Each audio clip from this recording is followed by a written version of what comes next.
नमस्कार दोस्तों, आपका हमारे YouTube चैनल पर स्वागत है। दोस्तों, आज का हमारा क्वेश्चन है कि वैश्विक उष्णता यानी ग्लोबल वार्मिंग में वृद्धि के कारणों और प्रभावों की चर्चा कीजिए। वैश्विक उष्णता वृद्धि को नियंत्रित करने के उपाय क्या-क्या है? अथवा ग्रीन हाउस प्रभाव से आप क्या समझते हैं? तो आइए चलो देखते हैं इस क्वेश्चन का आंसर और उस आंसर को हम समझने की कोशिश करते हैं। सबसे पहले हम बात करते हैं कि ग्रीन हाउस प्रभाव किसे कहते हैं, उसकी परिभाषा, उसकी डेफिनेशन। वायुमंडल में CO2 तथा अन्य हानिकारक गैसों की मात्रा में वृद्धि होने के कारण पृथ्वी की सतह एवं वायुमंडल में होने वाली तापमान वृद्धि को ग्रीन हाउस प्रभाव कहते हैं। यानी दोस्तों, जो हमारा वायुमंडल है जिसमें नाइट्रोजन, ऑक्सीजन, कार्बन डाइऑक्साइड एवं बहुत सी अन्य गैसें उपलब्ध हैं, इस वायुमंडल में मानवीय क्रियाओं के द्वारा CO2 तथा अन्य हानिकारक गैसों की मात्रा में वृद्धि होना, जिससे क्या होगा कि पृथ्वी की सतह एवं वायुमंडल में तापमान वृद्धि होगी। इसे ही दोस्तों हम ग्रीन हाउस प्रभाव कहते हैं। अब हम बात करते हैं कि ग्रीन हाउस प्रभाव नाम सबसे पहले किस वैज्ञानिक ने दिया।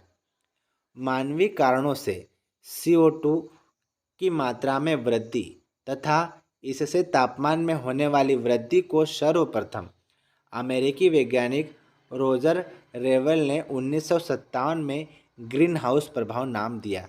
यानी हमारे अमेरिकी वैज्ञानिक रोजर रेवल ने 1957 में ग्रीन हाउस प्रभाव नाम दिया। अब हम बात करते हैं कि वैश्विक उष्णता ग्लोबल वार्मिंग के कारण उसके प्रभाव, उसके नियंत्रण के उपायों के बारे में। सबसे पहले हम बात करते हैं ग्लोबल वार्मिंग के विनाशकारी परिणाम। विनाशकारी परिणाम में सबसे पहला पॉइंट है पृथ्वी का तापमान बढ़ने से पानी के वाष्पीकरण की दर बढ़ेगी, जिससे उपलब्ध पानी में कमी आएगी। यानी दोस्तों, अगर वायुमंडल में CO2 और अन्य हानिकारक गैसों की मात्रा बढ़ेगी तो जो हमारी पृथ्वी के ऊपर पानी है उस पानी का वाष्पीकरण होगा और पृथ्वी के ऊपर पानी की कमी आएगी। अगला पॉइंट है पृथ्वी का तापमान बढ़ने से ध्रुवों की बर्फ पिघलेगी, जिससे समुद्र का जल स्तर बढ़ने से तटीय आबादी को जीवन का खतरा हो जाएगा। यानी दोस्तों, वायुमंडल में CO2 और अन्य हानिकारक गैसों की मात्रा बढ़ने से वायुमंडल में तापमान वृद्धि होगी, जिससे जो हमारे उत्तरी और दक्षिणी ध्रुव है उस ध्रुव की बर्फ पिघलेगी और समुद्र का जल स्तर जिससे बढ़ेगा और तटीय यानी समुद्र के किनारे रहने वाली आबादी को जीवन का खतरा हो जाएगा। अगला पॉइंट है कि पेड़ पौधों एवं जंतुओं की मृत्यु दर बढ़ जाएगी। वायुमंडल में तापमान वृद्धि से हमारे जो पेड़ पौधे हैं, जो हमारी पृथ्वी के ऊपर जीव जंतु है, उनकी मृत्यु दर भी बढ़ जाएगी। अगला पॉइंट है जल एवं वायु प्रदूषण में तेजी से वृद्धि होगी। लास्ट पॉइंट दे रखा है कि असामयिक वृष्टि, अतिवृष्टि एवं अनावृष्टि एवं बाढ़ की संभावनाएं भी बढ़ जाएगी। तो इस तरह से विनाशकारी परिणाम हमें देखने को मिलेंगे।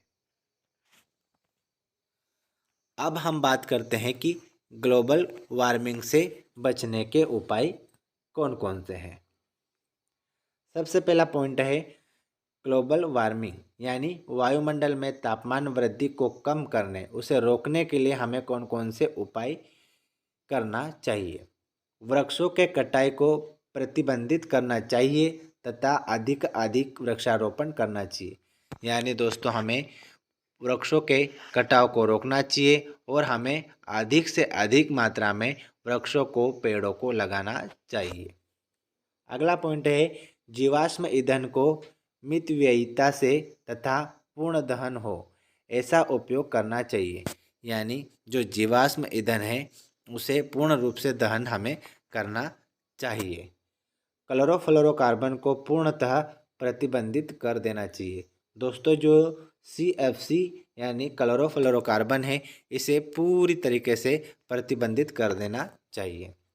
अगला पॉइंट है कि रासायनिक खादों के प्रयोग को बंद करके जैविक खादों के प्रयोग को बढ़ावा देना चाहिए। यानी जो यूरिया, DAP, पोटास, इस तरह के जो रासायनिक खाद हैं, इनको बंद करके जो हमारा जैविक खाद है, उस खाद का उपयोग हमें करना चाहिए।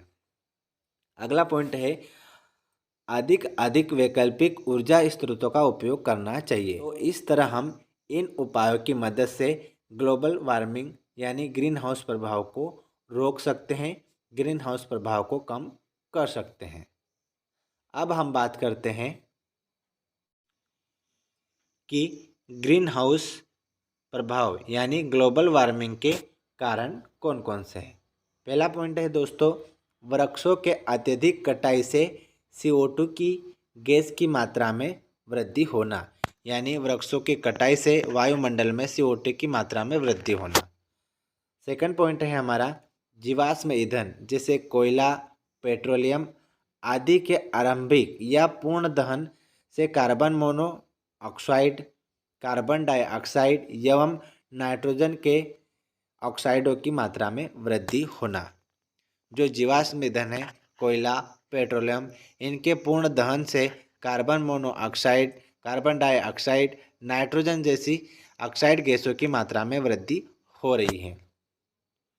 अगला पॉइंट है कि रेफ्रिजरेटरों एवं एयर कंडीशनर में एरोसोल का उपयोग अग्निशमन यंत्र एवं फोम के उपयोग से क्लोरोफ्लोरोकार्बन का वातावरण में एकत्र होना। चौथा पॉइंट है अनेक जैविक क्रियाओं, कृषि कार्यों एवं अपशिष्टों के सड़ने से ग्रीन हाउस गैसों का वातावरण में एकत्र होना। तो ये है हमारे ग्लोबल वार्मिंग के मुख्य कारण।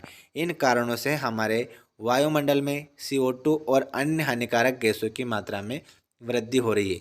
तो दोस्तों, हमें वायुमंडल में CO2 और अन्य हानिकारक गैसों की मात्रा को रोकने के लिए और तापमान को कम करने के लिए उपायों को अपनाना चाहिए, पेड़ पौधे लगाना चाहिए। तो इस तरह से हमें इस क्वेश्चन का आंसर याद रखना है। आई होप दोस्तों आपको मेरी बात समझ में आई होगी। धन्यवाद दोस्तों।